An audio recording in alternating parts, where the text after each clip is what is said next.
My name is Avery Collins.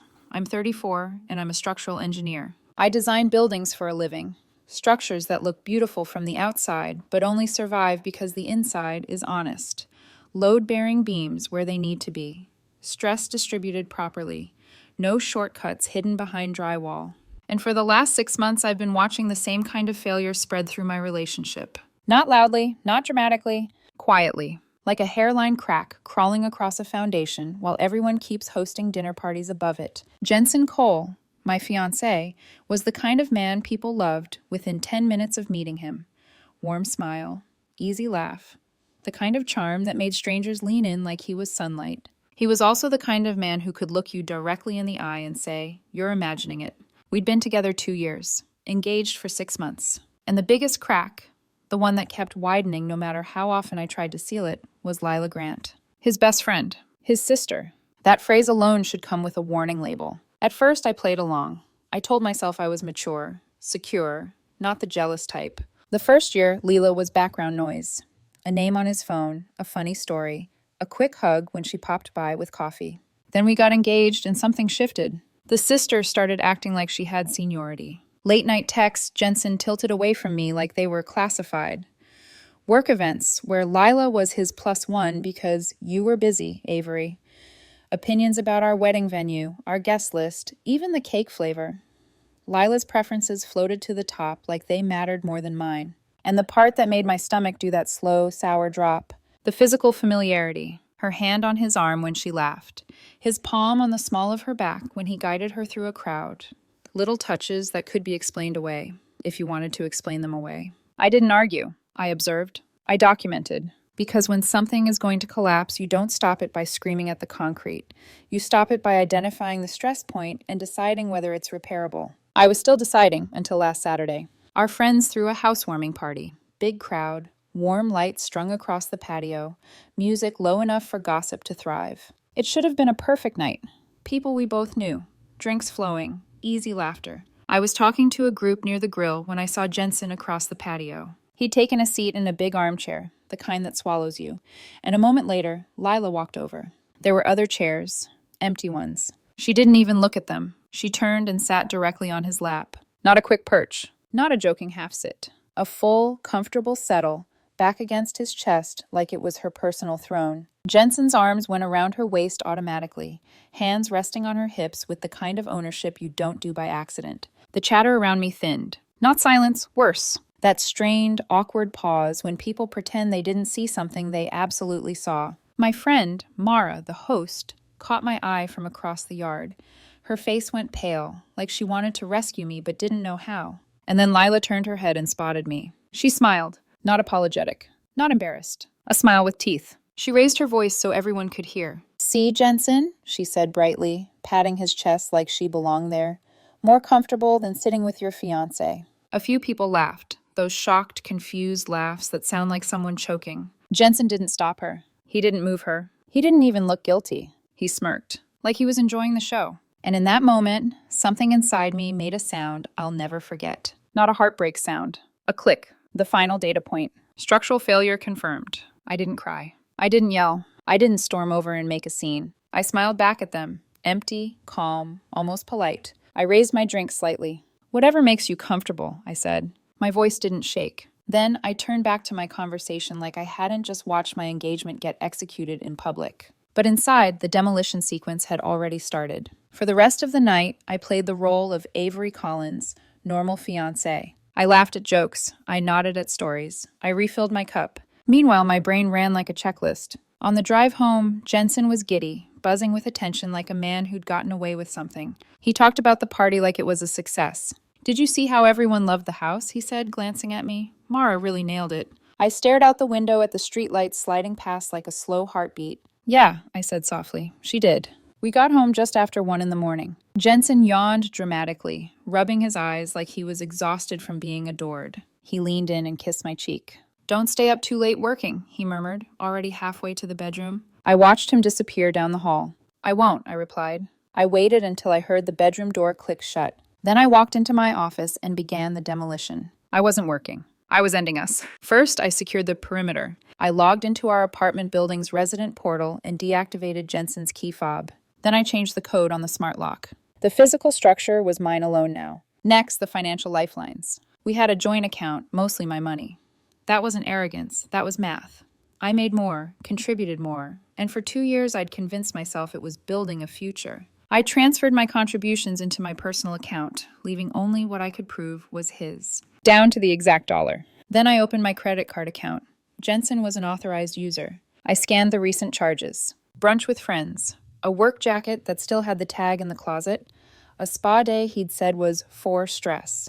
I paid the balance in full. And then I clicked one button. Remove user. Report card compromised. The leash was cut. Finally, I dealt with immediate possessions. I wasn't cruel. Cruel is impulsive. Cruel is tossing someone's life into the hallway with a scream. I was precise. I went into the bedroom and watched Jensen sleep. His face looked peaceful, like a man who believed he could humiliate me and still come home to my stability. I moved quietly and gathered essentials. His laptop, his work phone, his wallet, his keys, a charger, and the watch I'd bought him last Christmas because he'd said it made him feel like an adult. I packed it into his weekend bag and set it by the front door. The rest, clothes, shoes, all his scattered pieces, could be handled later. This was extraction, not chaos. At 5 a.m, I sent a single text to Mara. Hey, sorry for the weirdness tonight. Jensen and I are done.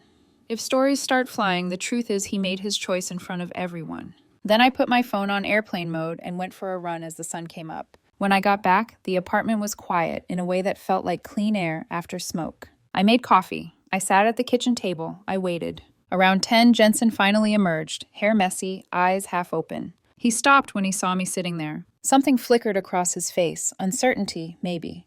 A tiny instinct that told him the floor was no longer solid. Morning, he said cautiously. I sipped my coffee. He wandered towards the counter, then patted his pockets. My phone's dead, he muttered. Can you grab my charger from my bag? I didn't move. I can't, I said calmly. Your bag is by the front door, with the rest of your essentials. He frowned like I'd spoken another language. Why would my bag be? His gaze followed mine, landing on the weekend bag by the door. His face tightened. What is this? That, I said, setting my mug down gently, is you leaving. He let out a short laugh, sharp, disbelieving. Okay, wow, you're really doing this? I stood, slow and steady. You did this last night, I said. I'm just handling the logistics.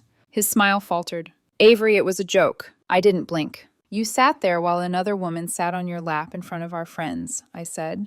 And she announced she was more comfortable with you than with me. That's not a joke. That's a public statement. He tried to step closer, hands lifted like he could smooth this down with charm. You're being dramatic. No, I replied. I'm being logical. His eyes darted toward the door again. You can't just kick me out. I can, I said. Your fob has been deactivated. The door code has been changed. You're no longer on my credit card. And the joint account has been separated. The color drained from his face so fast it was almost impressive. You did what? I nodded toward the bag like it was a simple instruction. Call the person you're most comfortable with, I said softly. Have her come get you. You have until noon. For a second, he just stared at me. Then the performance began, predictable, rehearsed. Avery, please, his voice cracked. I love you. I felt something twist in my chest, but I held it down like a beam under pressure. If you loved me, I said quietly, you wouldn't have let me become the punchline. His face hardened. This is insane, he snapped. You're going to regret this. I tilted my head. Maybe, I said, but I won't regret staying. He stormed into the bedroom, grabbed his phone, and within minutes I heard him pacing, whisper shouting. Then, because life loves timing, there was a knock at the door. 3 sharp raps. Jensen's eyes lit with relief. He swung the door open like he was summoning backup. And there she was, Lila Grant. Perfect hair, perfect posture, a smile that didn't reach her eyes. She stepped in like she owned the place. Avery, she said, voice sweet as poison. What's going on? Jensen moved to stand beside her, shoulders squaring, like he felt safer with her near. Lila looked around, spotted the bag, then laughed softly. Oh my God, she said, you're actually doing this over a joke? I met her gaze, and I didn't raise my voice. That's the mistake people expect. I only said one sentence. Just remember, I told her, the hallway security cameras record audio. Lila's smile froze. Jensen's throat bobbed. And in that sudden silence, I watched them both realize the same thing at the same time. I wasn't guessing anymore. I was documenting. Lila recovered first. She always did. Her frozen smile softened into something sympathetic, almost maternal, like she was here to calm a child throwing a tantrum. Avery, she said gently, you're spiraling. This is exactly what happens when people let insecurity take the wheel. Insecurity. The word landed with surgical precision. Chosen. Practiced. Jensen latched onto it immediately. Yes, he said, nodding hard. That's what this is. You're letting your jealousy blow everything out of proportion. I looked at both of them and felt something almost like pity, because neither of them understood the most dangerous thing about me. When I stop reacting emotionally, I don't become weak. I become exact. You have until noon, I repeated, glancing at the clock. After that, you're trespassing. Lila's eyes flicked to Jensen, irritation flashing beneath the polish. Come on, she muttered. Let's go. She wants a reaction. She grabbed Jensen's arm and steered him toward the door, throwing one last look over her shoulder. You're going to regret burning bridges like this, she said. People talk. I didn't answer. I closed the door behind them, engaged the smart lock, and let the silence settle. For about 12 hours, nothing happened. Then the dust cloud came. It started with the voicemails. Jensen's mother left 3 in a row, each one escalating. First concern, then disappointment, then threat. Relationships require compromise, Avery, she said sharply. And what you did borders on cruelty. I saved them all. Didn't respond. By Monday morning, social media had turned into a performance art piece. Vague posts about toxic partners who punish men for having female friends. Quotes about control disguised as boundaries. A selfie of Lila and Jensen, cheek to cheek, captioned, "Some people show you who they really are when you stop tolerating their insecurity." The comments filled fast. Heart emojis, fire emojis, validation on tap. People who had hugged me at parties suddenly found their courage online. I watched it all the way I watch a stress test. Not emotionally, clinically. Because here's the thing about smear campaigns. They only work if both sides are loud. I stayed silent. Tuesday night, I opened in the folder on my home server labeled Jensen, full backup. He'd asked me to set it up months ago, joking that I was too organized to lose data. At the time, it felt intimate, trusting. Now it felt like foresight. I went through everything slowly. Texts, photos, videos, message threads with Lila stretched back further than I expected. Private jokes, coded language, comments about how Avery wouldn't get it. They called me the foundation. Not as a compliment, as a resource. Then I found the video. It was short, less than a minute. Shot in a hotel room Jensen had told me was a work conference. Lila was in the background, barefoot, wrapped in a sheet, laughing. Jensen held the phone, grinning into the camera. Avery's almost done finalizing the wedding budget, he said casually. She's amazing at that stuff. Lila leaned into frame, kissing his cheek. She's building the life, she laughed. We'll live in it.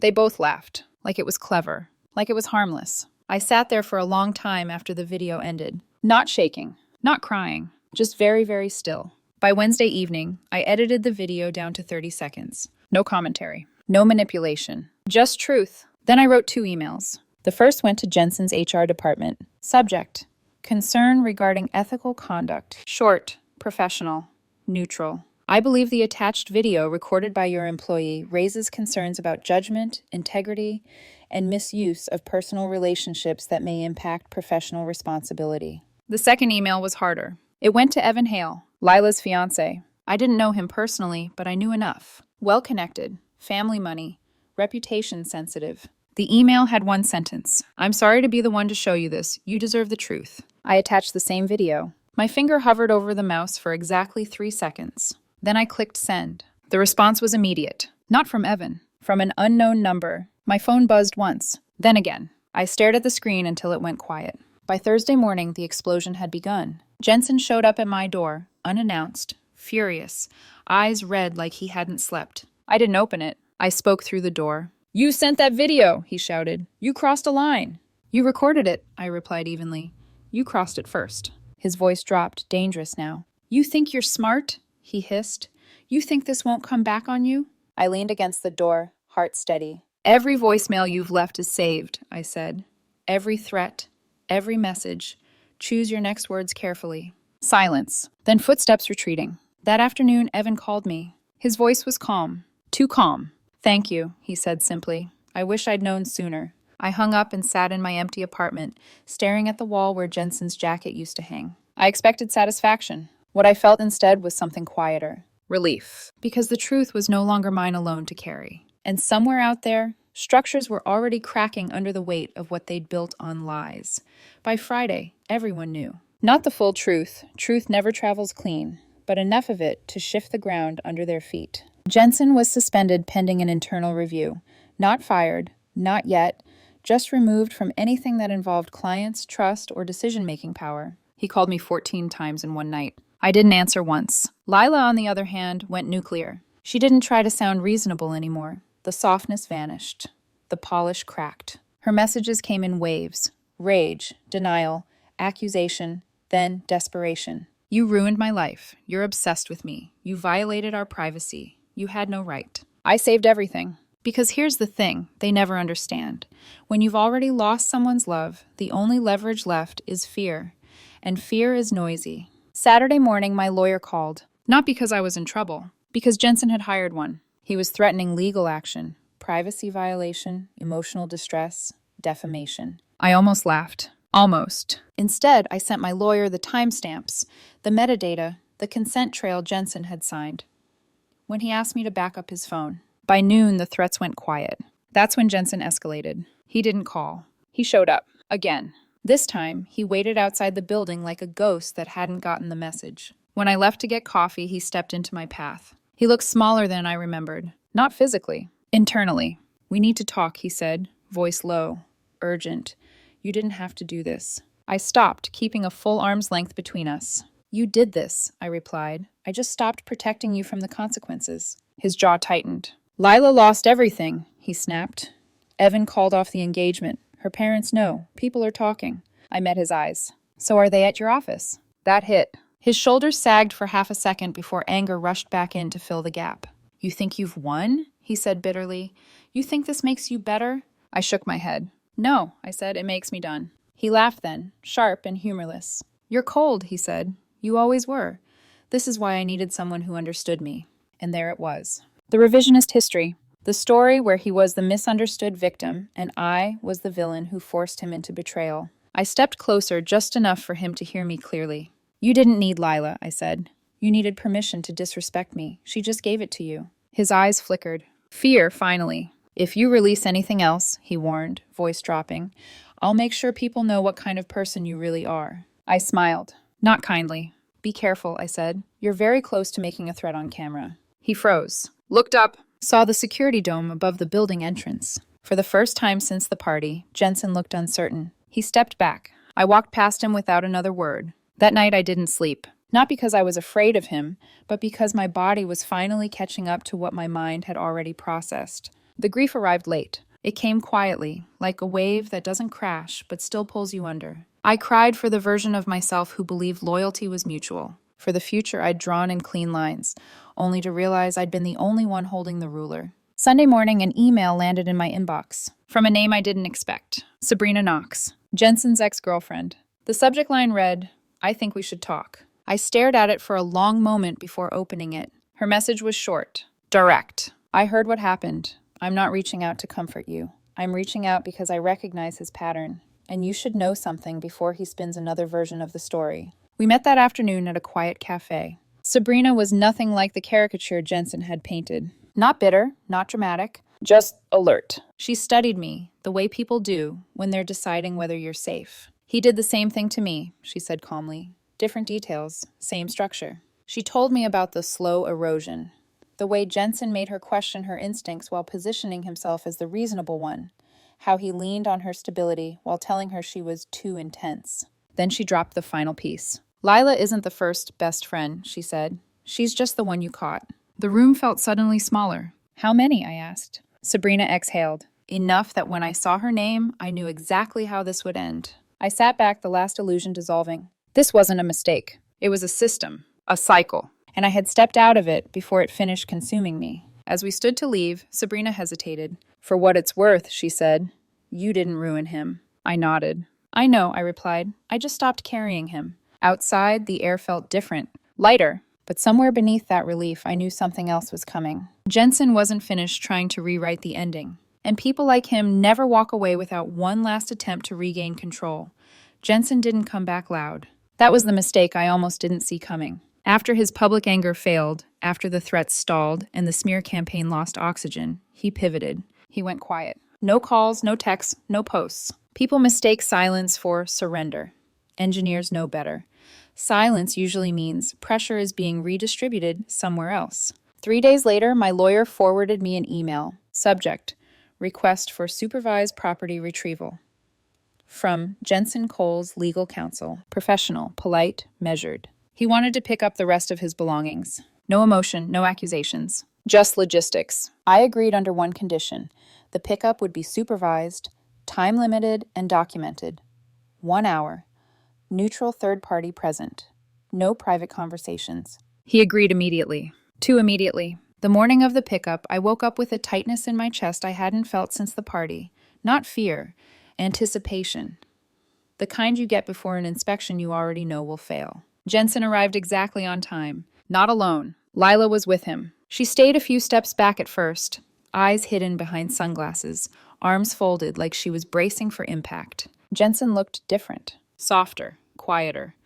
The sharp edges filed down. He nodded at me politely, like we were strangers meeting for a business transaction. "Avery," he said calmly, "thanks for agreeing to this." I didn't return the courtesy. "You have 1 hour," I said. "Anything not on the list stays." He nodded again, compliant. Too compliant. As they moved through the apartment, Jensen kept glancing at me, not with anger, not with guilt, but with something closer to calculation.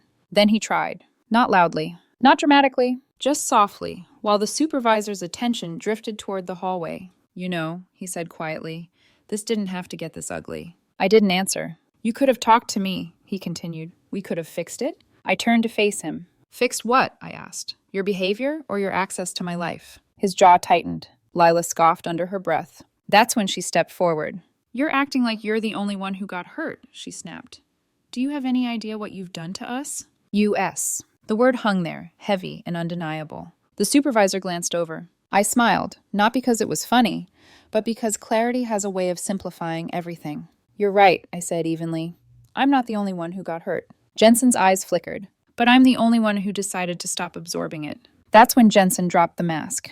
"Just a little. Just enough." "You think you're some kind of hero?" he hissed under his breath.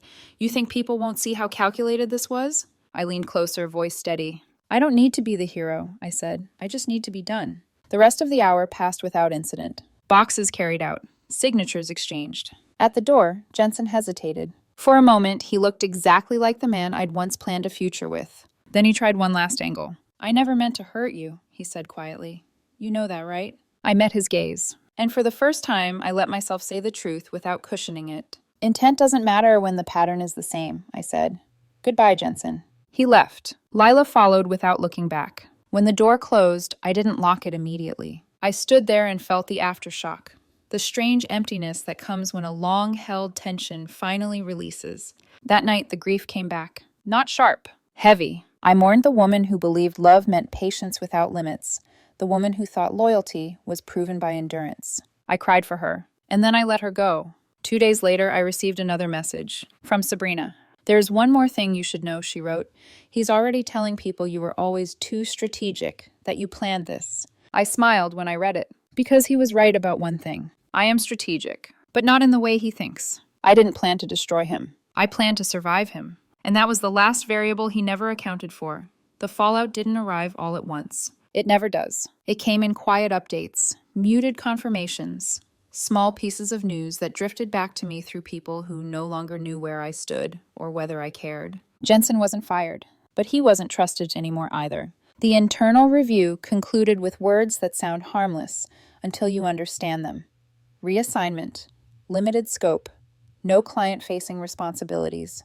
His role was reduced to busy work, projects without visibility, a career stalled not by scandal, but by doubt. Doubt sticks. Lila disappeared. Not dramatically. No goodbye posts, no speeches about healing. She simply stopped being invited. Evan ended the engagement quietly but decisively. Her social circle, built on proximity to power and perceived stability, thinned out fast once the illusion cracked. It turns out loyalty is easy when things are comfortable. A week later, Jensen sent one final message. Not angry. Not threatening. Soft. "I miss you. I hate how this ended. I keep thinking if we just talked." I stared at it for a long time. Then I deleted it without replying, because that's the thing he never understood. We had talked. I'd spoken in discomfort, in questions, in boundaries, in silence. He just never listened. I sold the apartment a month later. People asked why. Friends told me to keep it, said it was practical, that moving wouldn't change what happened. They were wrong. Structures absorb history. I couldn't live inside a space where I'd learned to doubt my own perception. I bought a small piece of land outside the city instead. Quiet, empty, honest. I spent evenings sketching again. Not shared futures, not compromises, but clean lines. Load paths that made sense. A foundation designed to hold only what belonged to me. As I worked, something shifted. Not bitterness, clarity. I stopped replaying conversations. Stopped imagining alternate endings. Stopped wondering what I could have done differently. Because the truth settled in, solid and immovable. I didn't lose a partner. I removed a liability. The last time I heard Jensen's name was from Mara. She hesitated before telling me, like she wasn't sure which version of me she'd reach. "He's not doing great," she said carefully. I felt nothing. No satisfaction. No guilt. Just distance. That surprised me more than anything. The real revenge, the part no one talks about, isn't watching someone fall. It's realizing they no longer occupy space in your mind. I still design buildings, still analyze stress points. But now, when I see a crack, I don't rationalize it. I don't patch it temporarily and hope it holds. I step back and ask one question. Is this structure worth saving? If the answer is no, I don't argue with gravity. I let it fall. My name is Avery Collins. They thought I was just the foundation. Stable, silent, endlessly supportive. They were wrong. I was the engineer, and my final blueprint wasn't for their destruction. It was for my freedom.